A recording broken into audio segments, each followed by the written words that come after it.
What would happen if you just stopped wasting the opportunities that are in front of you? You have no idea how efficient people get. It's off the charts. I often ask undergraduates how many hours a day you waste or how many hours a week you waste. And the classic answer is something like 4 to 6 hours a day.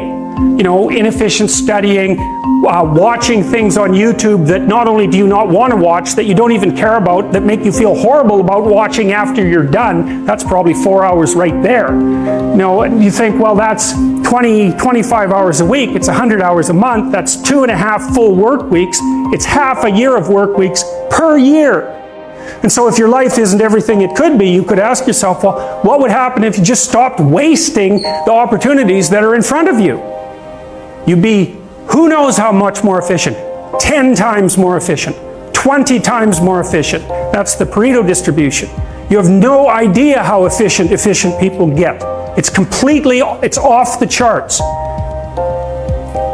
Well, and if we all got our act together collectively and stopped making things worse, because that's another thing people do all the time, not only do they not do what they should to make things better, they actively attempt to make things worse because they're spiteful or resentful or arrogant or deceitful or homicidal or genocidal or all of those things all bundled together in an absolutely pathological package.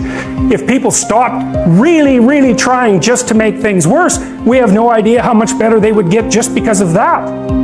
You know, if you take people, and I've told you this, and you expose them voluntarily to things that they are avoiding and are afraid of, you know, that they know they need to overcome in order to meet their goals, their self-defined goals.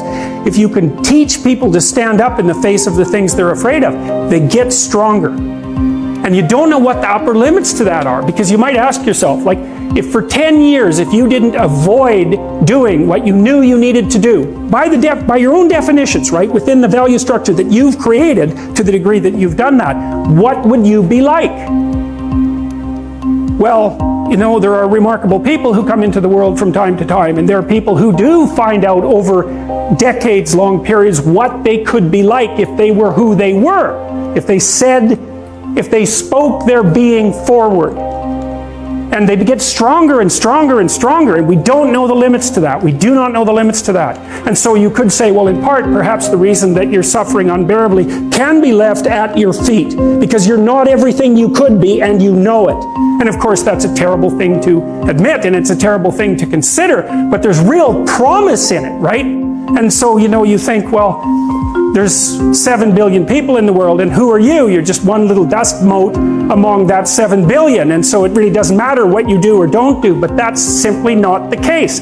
It's the wrong model, because you're at the center of a network. You're a node in a network. Of course, that's even more true now that we have social media. You'll know 1,000 people, at least over the course of your life, and they'll know 1,000 people each, and that puts you one person away from 1 million, and 2 persons away from 1 billion. And so that's how you're connected. And the things you do, they're like dropping a stone in a pond.